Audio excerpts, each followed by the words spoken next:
बहुत लोग कहते हैं कि मक्का में शिवलिंग है। जो व्यक्ति उस शिवलिंग पर गंगा जल चढ़ा देगा तो वो शिवलिंग मुक्त हो जाएगी। लेकिन शायद कोई ये नहीं जानता कि आखिर वो शिवलिंग वहाँ पर आई कैसे, जबकि सब लोग जानते हैं कि मक्का में सिर्फ मुसलमान रहते हैं और हिंदू का जाना वहाँ वर्जित है। तो गाइज, आज हम इस वीडियो में यही बताएंगे मक्का की पूरी कहानी। तो वीडियो को एंड तक जरूर देखना। तो स्टार्ट करते हैं फटाफट से वीडियो। स्वागत है आपके अपने channel Indian knowledge A to Z में।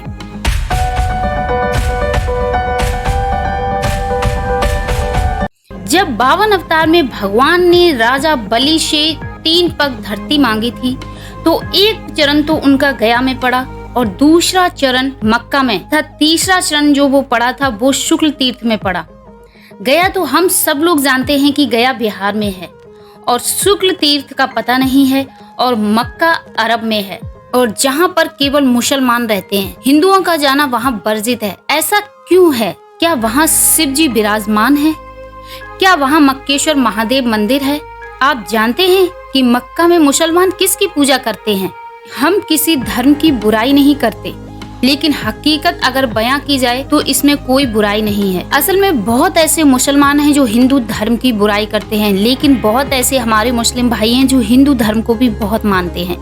ये भी पुराणों में लिखा है कि देवता और दानवों के बीच हमेशा युद्ध होता रहा है, जिसमें देवताओं की हमेशा विजय हुई और दानव हमेशा हारे हैं। दैत्यों के गुरु शुक्राचार्य हम सभी लोग जानते हैं। एक बार शुक्राचार्य ने भगवान शंकर की घोर तपस्या की और उस तपस्या से प्रसन्न होकर भगवान शिव जी ने शुक्राचार्य जी को एक शिवलिंग दिया और शिव जी ने कहा कि इस शिवलिंग को ऐसी जगह पे रखना जहां देवता या कोई मनुष्य ना पहुंचे, क्योंकि जब तक तुम इस शिवलिंग की पूजा करते रहोगे तब तक ये दैत्य जो है वो जीवित रहेंगे। जिस दिन किसी भी देवताओं ने इस पे गंगा जल डाल दिया, चढ़ा दिया, तो उसी दिन दैत्यों का अंत हो जाएगा। शुक्राचार्य जी ने सोचा कि आखिर इस शिवलिंग को कहाँ ले जाएं? तो शुक्राचार्य जी उस शिवलिंग को रेगिस्तान की तरफ ले गए और सोचा कि यहाँ पर ना ही कोई मनुष्य आएगा और ना ही कोई देवता, इसलिए उन्होंने उस शिवलिंग को वहीं पर विराजमान कर दिया और वो रेगिस्तान मक्का में है। और तब से वहाँ पर दैत्य लोग उस शिवलिंग की पूजा करने लगे। कालांतर में वही जगह काबा कहलाई और वही शिवलिंग जो है वो मक्केश्वर महादेव हुए। आज भी वही दैत्य वंश मुसलमान कहलाए और किसी भी हिंदू का वहां जाने से मना कर दिया। आज भी मुसलमान शुक्रवार को ज्यादा मानते हैं। शुक्रवार की स्पेशल नमाज अदा करते हैं, क्योंकि दैत्यों के गुरु शुक्राचार्य ने शुक्रवार को माना है। शुक्राचार्य जो कि शुक्र ग्रह से जुड़ते हैं, क्योंकि शुक्र ग्रह की सौंदर्य का प्रतीक मानते हैं, इसलिए शुक्रवार को मुसलमान पवित्र मानते हैं और इत्र लगाते हैं और नए कपड़े पहनते हैं। और जब कोई इनसे धन्यवाद कहता है तो आप लोगों ने अक्सर सुना होगा कि मुसलमान भाई लोग ज्यादातर शुक्रिया कहते हैं, शुक्रिया अदा। ऐसा कहा जाता है कि काबा में शिव जी को बंदी बना रखा है उन लोगों ने।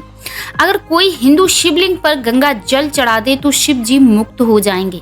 वैदिक विश्व राष्ट्र का इतिहास में कहा जाता है कि मोहम्मद के घराने का नाम कुरैश है। कुरैश का अगर संधि विच्छेद किया जाए तो कुरु धन ईश, कुरु के ईश्वर। महाभारत में कौरव कुरु के वंशज थे। इसी घराने में मोहम्मद का जन्म हुआ था। मोहम्मद के दादा शिव मंदिर के पुजारी थे जो उनके घर के प्रांगण में बना था।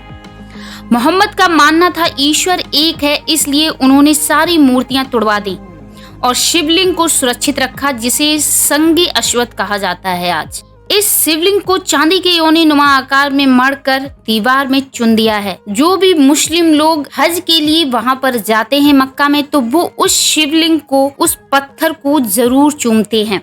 पुस्तक रामावतार चरित्र के मुताबिक इसमें मक्के शिवलिंग का उल्लेख किया गया है। कहते हैं कि एक बार रावण ने भगवान शिव की बहुत तपस्या की। भगवान शिव जी प्रसन्न होकर उस रावण को शिवलिंग दे दी। रावण वो शिवलिंग लेकर चला वहां से और वो जाते जाते रेगिस्तान पहुंच गया। रेगिस्तान में थकावट हुई, उसको प्यास लगी, तो उसने शिवलिंग को वहीं पर रख दिया रेगिस्तान में। और जब नारद जी आए तो नारद जी ने कहा कि क्यों ना अपनी थकान को मिटा लो रावण, उसके बाद शिवलिंग को लेकर चलना। तो रावण ने वही किया, शिवलिंग को उसी रेगिस्तान में रख दिया और उसने अपनी थकान को दूर किया। थकान दूर करने के बाद जैसे रावण ने उस शिवलिंग को उठाया तो वो उठा ही नहीं पाया, शिवलिंग वहीं पर विराजमान हो गई।